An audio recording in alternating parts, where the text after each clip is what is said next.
Ketua Umum Partai Solidaritas Indonesia (PSI) Kaisang Pangarep menemui Presiden Partai Keadilan Sejahtera (PKS) di kantor DPP PKS Senin sore. Kehadiran Kaisang ini atas undangan DPP PKS.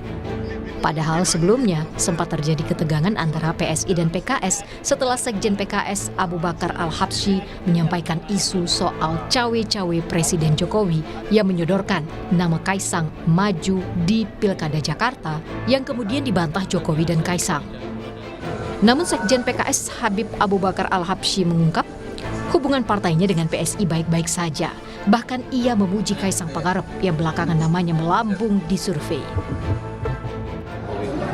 Di pilkada ini kan sudah biasa ada cawe-cawe mulai dari presiden sampai mana. Khawatir biasa. Jadi nggak ada masalah, biar aja. karena nanti kalau misalnya Pak Jokowi nyodorin Kaisang jadi wakilnya RK misalnya. Sudah nyodorkan. Sudah. Kayaknya kita baik-baik aja sama Kaisang ya.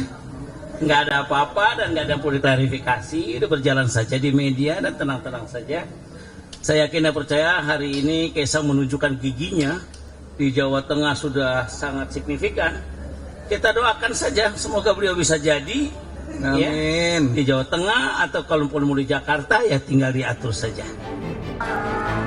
Pertemuan Kaisang Pangarep dengan PKS ini membahas Pilkada serentak 2024 dan membuka kemungkinan adanya koalisi di Pilkada November mendatang.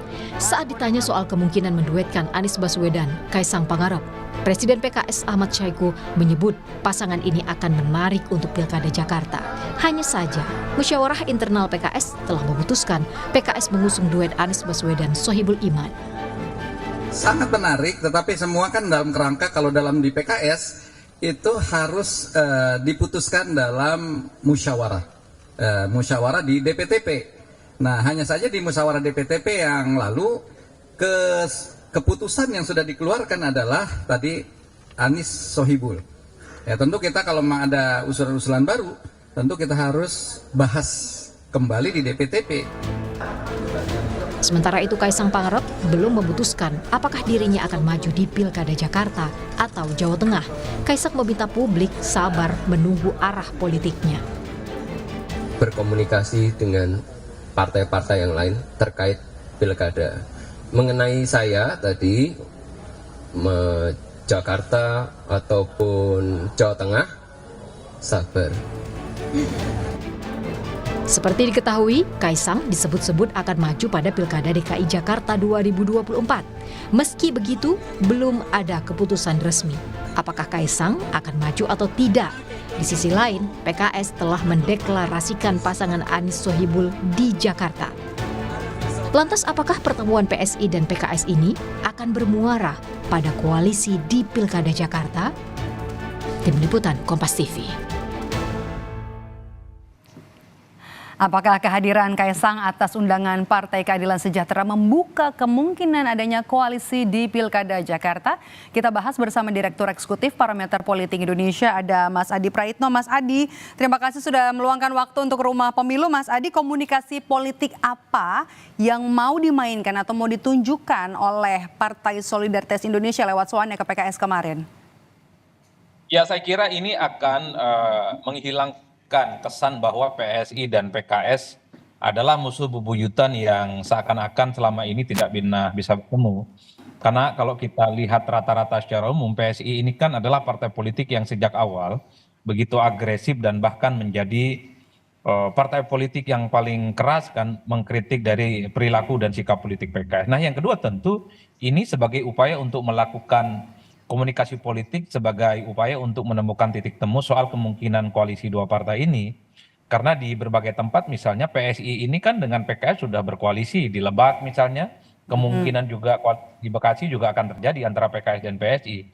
Bukan tidak mungkin di PKS sekalipun antara PSI dan PKS di Jakarta. Kedua partai ini akan berkoalisi. Tapi kalau berkoalisi tentu akan bertanya-tanya siapa kira-kira sosok yang akan diusung oleh dua partai ini.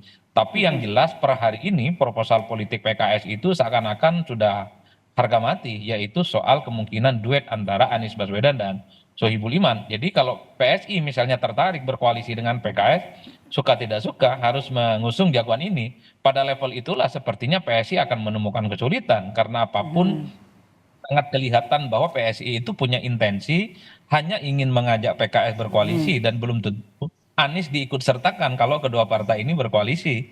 Sementara publik tahu bahwa PKS ini kan cinta matinya ke Anies nggak hilang-hilang sampai hari ini. Jadi kalau kemudian PKS itu diberikan dua opsi, apakah tertarik berkoalisi dengan PSI tapi harus meninggalkan Anies, atau berkoalisi dengan Anies tapi harus menolak PSI, saya kira opsi yang kedua akan diterima oleh PKS, meninggalkan PSI dan lebih menerima berkoalisi dengan Anies Baswedan. Jadi saya kira di situ konteksnya. Pastinya akan banyak kerumitan-kerumitan ya, karena kalau bicara tentang Pilkada DKI Jakarta, saya kira PSI itu tidak bisa berdiri sendiri. PSI itu ada Jokowi, kemudian ada Kim yang ada di belakangnya yang saya kira akan menjadi barrier politik yang tidak akan memudahkan bagaimana koalisi dengan PKS itu akan segera terwujud ya, yang dilakukan oleh PSI. Karena kita tahu bahwa selama ini kan ada jarak psikologi politik yang cukup jauh antara PKS dengan Jokowi, termasuk dengan Kim. Jadi banyak kerumitan sebenarnya ketika PSI itu ingin mengajak PKS berkoalisi. Apalagi misalnya kalau PKS itu berkoalisi, wajib hukumnya menyertakan Anies sebagai variabel yang harus diikutsertakan dalam dua kesepakatan politik dua partai ini. Kaisang PKS kian mesra jelang pilkada, Mas Adi, apakah Anda melihat ini sebagai upaya dari Kaisang untuk bisa menggoda pasangan yang sudah diusung oleh PKS di pilkada Jakarta, pasangan Anies Sohibul Iman? Ya kalau bicara soal goda-menggoda saya kira sangat kelihatan gitu ya. Karena memang kalau kita ukur rata-rata secara umum, per hari ini kan upaya-upaya untuk melobi PKS supaya tidak bersama Anies Baswedan itu sangat kelihatan. Beberapa waktu yang lalu misalnya PKS itu mengaku ditawari untuk menjadi calon wakil gubernur berpasangan dengan calon yang diusung oleh Kim, Ridwan Kamil. Bahkan sebelumnya PKS mengaku ditawarkan untuk menjadi posisi menteri di kabinet Prabowo dan Gibran. Ini kan proposal politik yang tidak mudah. Tentu dengan syarat kalau PKS berkoalisi dengan PSI, berkoalisi dengan Kim, yang diinginkan oleh mereka supaya PKS itu tidak jadi untuk mengusung Anies Baswedan. Kan ini yang sebenarnya kita lihat ke depan, apakah iman politik PKS itu tetap solid, akan terus konsisten bersama Anies Baswedan, ataukah justru tergoda dengan tawaran-tawaran politik yang di luar bagaimana PKS itu mengusung Anies Baswedan, Mbak.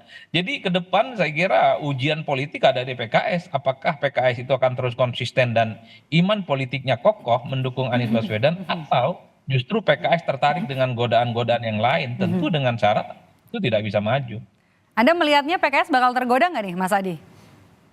Sangat tergantung. Kalau proposal politik yang kemudian ditawarkan oleh PKS kepada Anies itu diterima, saya kira PKS tidak akan berpaling ke yang lain. Tapi kalau memang Anies Baswedan itu menolak proposal politik yang diusung oleh PKS, maka bukan tidak mungkin PKS ini akan berpaling ke tempat yang lain, berpaling ke PSI dan berpaling ke Kim. Karena PKS sepertinya tidak mungkin akan terus-menerus hanya sebatas menjadi kayu bakar politik Anies Baswedan. Karena kalau kita tahu misalnya dalam Pilgub Jakarta 2017, ini kan PKS cukup merelakan bagaimana partai ini sami'na wa ta'na tegak lurus ke Anies Baswedan tanpa harus menyertakan misalnya kader PKS jadi wakilnya Anies.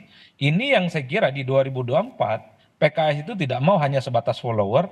PKS ingin tegaskan kepada Anies dan kepada siapapun sebagai partai pemenang pileg di Jakarta, wajib hukumnya bagi PKS kader terbaik mereka Sohibul Iman itu bisa berkompetisi dan bertanding di Jakarta. Sejauh ini PKS hanya kelihatan sekali berpasangan dengan Anies Baswedan. Tinggal diuji apakah Anies tertarik dengan proposal politik PKS. Kalau tidak, bukan tidak mungkin PKS itu akan memalingkan wajahnya ke tempat yang lain.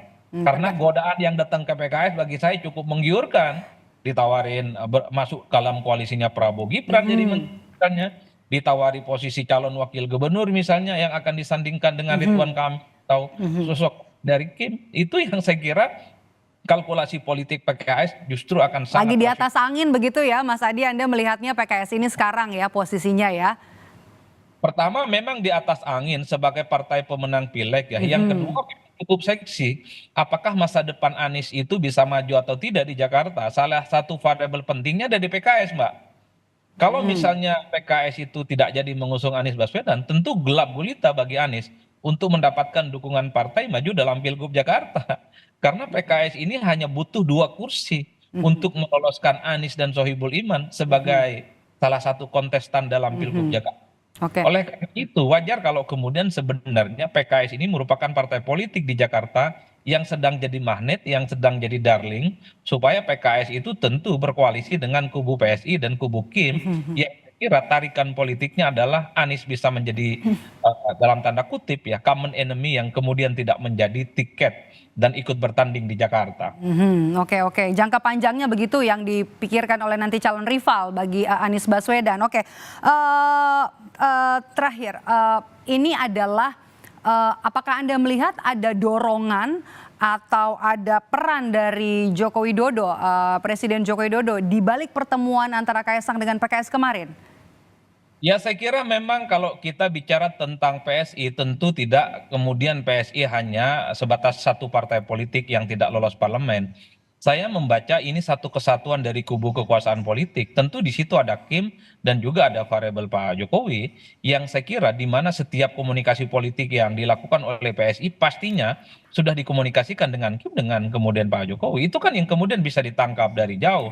Tapi overall saya kira intensitas untuk lakukan manuver politik, berkomunikasi dengan PKS, ini tentu sebagai upaya bagaimana PKS ini satu mau berkoalisi dan menjadi bagian dari mereka, karena memang PKS cukup bisa diandalkan sebagai kekuatan mesin politik Baik, mereka.